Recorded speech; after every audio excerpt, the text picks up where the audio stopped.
Hello everyone, मैं निधि पांचाल एक नए व्लॉग के साथ। तो मैं उम्मीद करती हूँ आप सभी कुशल मंगल होंगे, स्वस्थ होंगे, मस्त होंगे। मैं आज की व्लॉग में कुछ अपने प्रभु को लेकर कुछ लीलाएं बताना चाहती हूँ। कुछ लीलाओं में से एक लीला है। तो आज के व्लॉग में मैं आपको यही बताना चाह रही थी कि अगर एक भक्त की आस्था अपने प्रभु पर होती है, जब भक्त पर कोई भी संकट आता है, कुछ भी आता है, या फिर ये लगा लो कि अगर कहते हैं ना कि नजर बहुत गंदी चीज होती है, मेरी भी ऐसी ही मेहनत में एक मेहनत कर रही हूँ। उस मेहनत पर बहुत से लोगों की नजर लगी, कुछ पल में बहुत कुछ बदल गया। लेकिन जैसे बदला, मैंने एक बात किसी अपने खास को कही थी कि नजर के ऊपर नजर बैठी है, कि कोई मुझ पर कितनी भी बुरी नजर लगा ले, लेकिन मेरे साथ जिसका, मेरे पास जिसका साया है, मेरे ऊपर जिसका साया है, वो मेरे लड्डू गोपाल हैं। और क्या बताऊं मैं उसकी ऐसी कृपा कि नजर का भी तोड़ कर दिया और मेरा कुछ बाल बाका भी नहीं होने दिया। तो मेरा जो प्रभु है, मैं क्या बोलूं कि अगर आप कष्ट में होते हो तो परमात्मा हमेशा आपके साथ आ जाते हैं। अपना भक्त को वो परेशान नहीं देख सकते।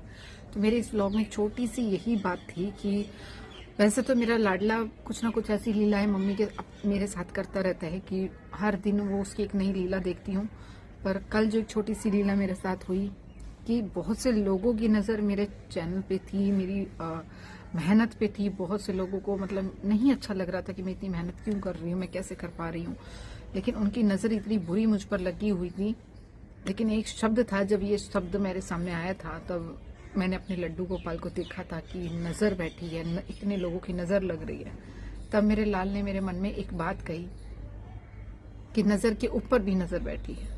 मतलब इस लाइन का सिर्फ इतना छोटा सा है कि दुनिया की नज़र चाहे कितनी भी खराब हो, लेकिन अगर आपके परमात्मा की नज़र आपके ऊपर है तो सारी उस दुनिया की नज़र आपका कुछ भी नहीं बिगाड़ सकती। हो सकता कुछ पल के लिए हम डिगमगा जाएं या थोड़ा सा भटक जाएं, लेकिन परमात्मा जो होता है वो 1 मिनट में अपने भक्त की रक्षा करने के लिए आ जाता है। तो कल कुछ ऐसा ही दिन था मेरी लाइफ का, जिसमें मुझे एक पल ऐसा लगा कि जैसे मेरी सारी मेहनत खो जाएगी।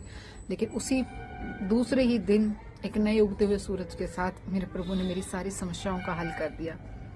इसलिए मैं अपने लाल को बहुत प्यार करती हूँ। रियली वो मेरे साथ है तो मेरी प्रॉब्लम नहीं रहती है। मेरी हिम्मत नहीं टूटने देता है, मुझे फिर खड़ा कर देता है एक नई उम्मीद के साथ, एक नए साथ के साथ। अब इस व्लॉग में एक चीज़ और है कि ये तो थी मेरे प्रभु की कृपा मुझ पर। अब एक चीज और, भले ही छोटी सी हो, लोगों को यकीन ना आती हो, लेकिन जो भगवान की भक्ति करते हैं उनको अपने प्रभु का हर पल महसूस होता है, उनके प्रभु की कृपा हर पल महसूस होती है।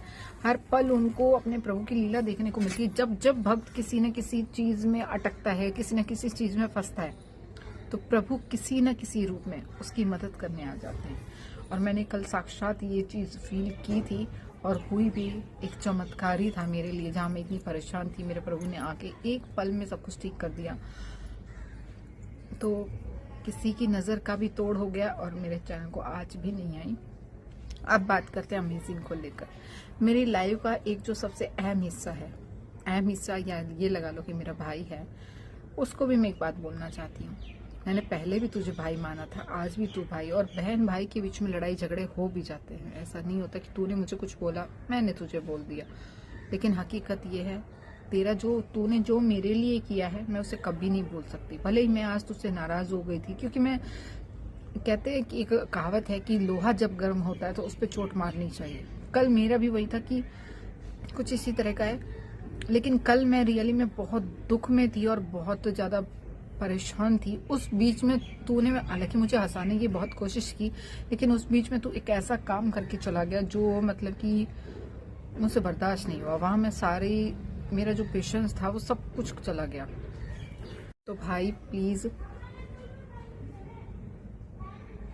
अगर तुमने कभी कुछ बोला है तो मैंने भी बहुत चीज सुनी है, और अगर मैंने बोला है तो सुनने की हिम्मत तू भी रख कि हाँ तूने कुछ बोला है तो मैंने भी बोल दिया। ऐसा बराबर बहन भाई का रिलेशन है। तो भैया मैं तेरे ऐसा नहीं भूल सकती, तूने बहुत काफी हद तक मेरा साथ दिया है, और उम्मीद करती हूँ कि साथ तू दे या ना दे उससे अब कोई फर्क नहीं पड़ता है। तेरा साथ जितना तूने दिया मैं उस साथ को कभी भूल नहीं सकती। बाकी मान सम्मान की बात तेरी भी थी और मान सम्मान की बात मेरी भी थी। तो मैं अपने मान सम्मान पे टिकी हुई हूँ, और तुम भी, मैं उम्मीद करती हूँ तुम अपने मान सम्मान पे रहो। अगर तुम्हें मेरी कोई बात बुरी लगी है तो भाई अपने मान सम्मान को पहले देखना, मुझे मत देखना, क्योंकि मान सम्मान से बढ़कर कुछ भी नहीं होता है। हो सकता है कि मैंने उस समय कुछ ऐसे शब्द बोले हों कि तुम्हें बुरे लगे हों, लेकिन ये बात भी सच है कि शब्द तुमने भी कुछ अच्छे नहीं बोले थे, और वो भी उस वक्त जब मैं सबसे ज़्यादा कमज़ोर थी। तो चलो, फिर भी यही है कि मैंने तुम्हारे साथ बहुत अच्छा टाइम बिताया, और मैं किसी का भी एहसान कभी रखती नहीं हूँ। जिसका एहसान है उसका मैं एहसान हमेशा मानती हूँ, और जब कभी वक्त मुझे पड़ेगा तो मैं भी तेरा साथ पूरा दूंगी। उसके लिए मुझे पब्लिकली अनाउंसमेंट करने की ज़रूरत नहीं है, ना पहले थी, ना आज है, और ना कभी होगी। तो तू मेरा भाई है और रहेगा। बट दो बहन भाइयों के बीच में थोड़ी सी अनबन सी हो गई किसी बात को लेकर। बाकी एक ही चीज़ कहूँगी, तो अपने आप में ही बेस्ट है। पर फिर कभी भी एक चीज़ का हमेशा याद रखना, हंसी मजाक में ये चीज़ कभी मत भूलना, हंसी मजाक के बीच में, कि भाई माहौल देखकर थोड़ा सा बात करो, कि माहौल देख लो कि उस आदमी की सिचुएशन कैसी है, कि वो माहौल उसके अकॉर्डिंग है या नहीं। हंसाना अच्छी बात है, माहौल के अकॉर्डिंग बात करना ये उससे भी अच्छी बात है। हर जगह हंसी मजाक में नहीं चलता है, हर जगह हंसी मजाक करने के रिजल्ट वही होते हैं जो कल हुए थे। तो उम्मीद करती हूँ मेरी बात को समझोगे। बाकी तुम्हारी अपनी मर्जी है, मैं इस चीज़ में लेकर तुम्हें कुछ नहीं बोलूँगी, ना मैं बोलना चाहती। बाकी really sorry. Okay, good bye. जय श्री कृष्णा, जय श्री